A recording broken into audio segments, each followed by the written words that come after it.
chết rồi nó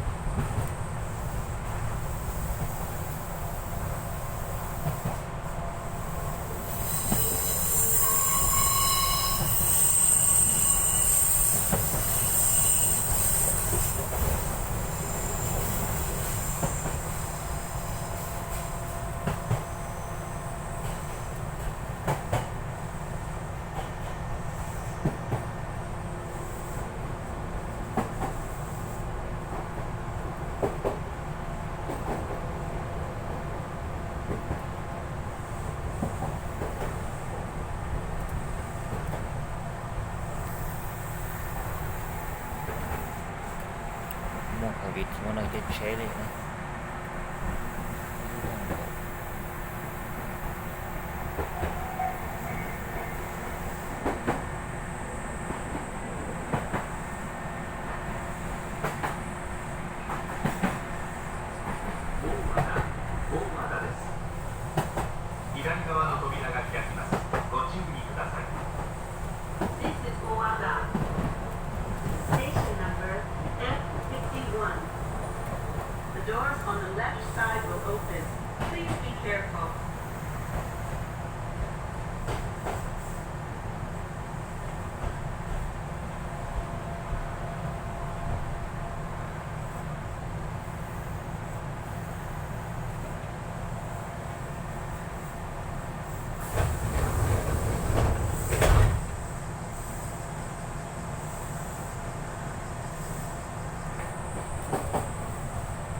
Phải chua đó nó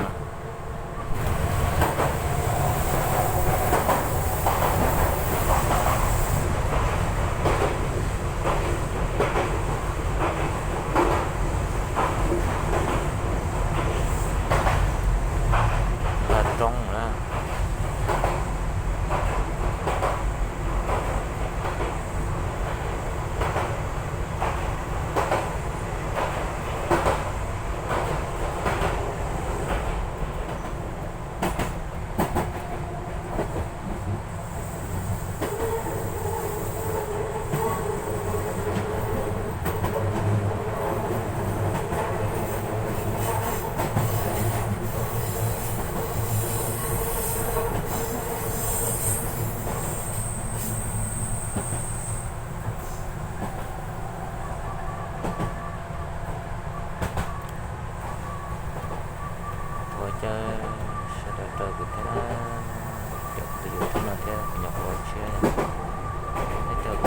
Cho nên mình sẽ tết chờ xong con họ tết chờ Nhật Bản nó lắm.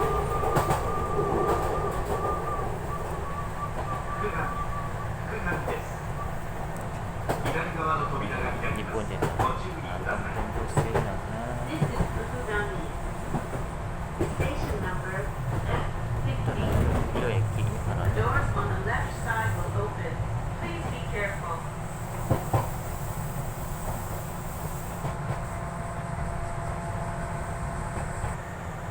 con đèn hơi kỳ ngõ này.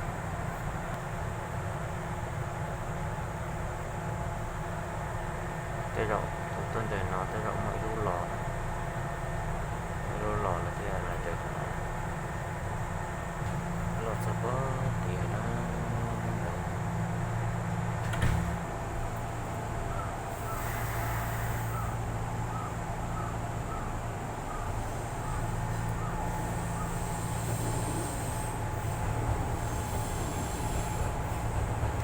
trắng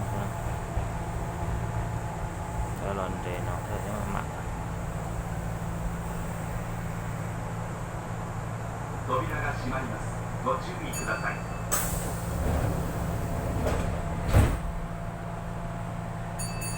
khoan một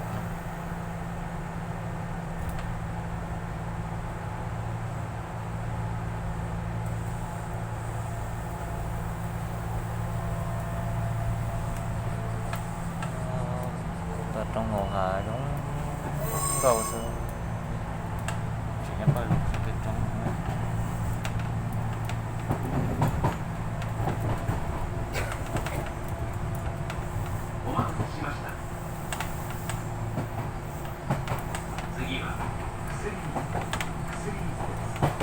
Thì chúng ta phải dụ cái hơi rộng lớn có Station number F49.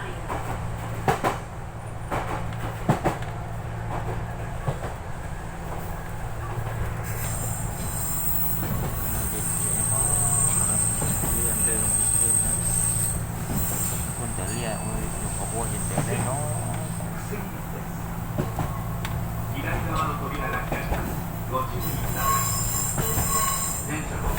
trở liền cho tới là sợ đến đầu xịt á. This is Tsudimizu. Station number F49. The doors on the left side will open. Please be careful.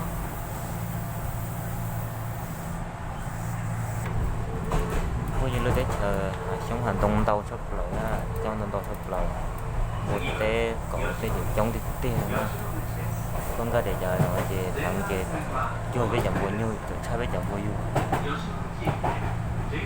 cái nó kia đó chậm lên sao như kia đó rồi nó quay ở chị đó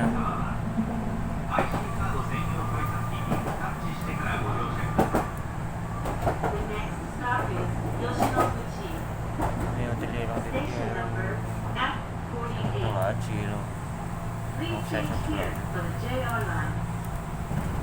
For passengers changing to the JR line at Yoshinoguchi Station. If using an IC card, before boarding the train, touch your card on the IC card ticket gate.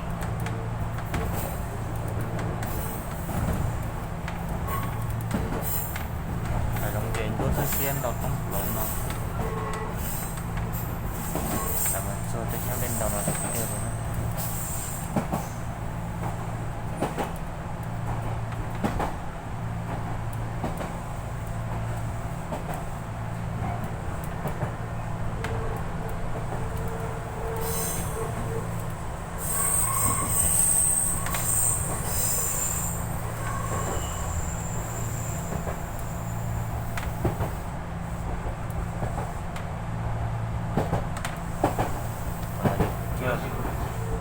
Cho để cho chết là số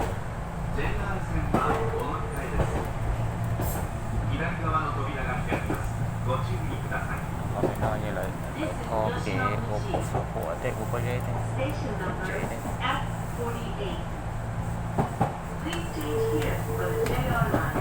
rồi còn nói gì chế trẻ con điều kiện đó là cái chế là sẽ không còn nó Careful.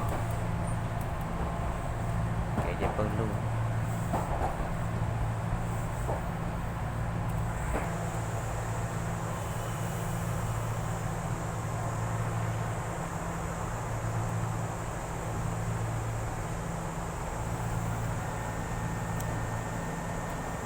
để nấu non lò với tôi tuần để nó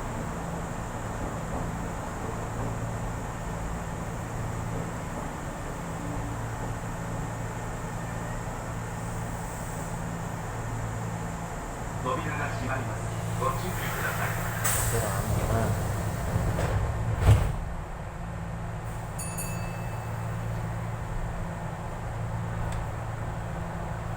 chứ là phải về chỉ một câu nó chỉ lệ là anh ra này cho kể nó lệ tuần này nó chỉ sắp vào hoặc để cái lúc trên để lúc trên mổ cho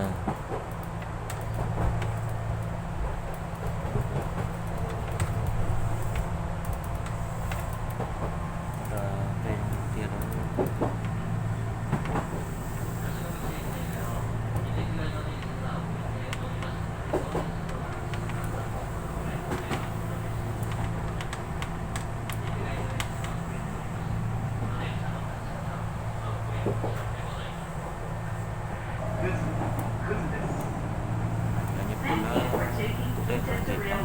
nhịp cũng chỉ nó tên dễ nhau ở tên bè nó thì cũng nói dễ có lệ This train will be stopping at every station until Kashiwara Jingu Line and Takarashi, liền Sakuno, and stop is Kuzu. Station number F47.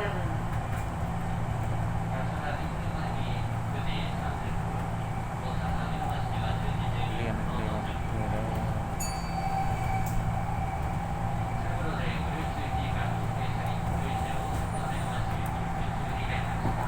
dưới này nó sẽ cái này nó sẽ là cái đại chuyên này sẽ 左側の扉が開きます。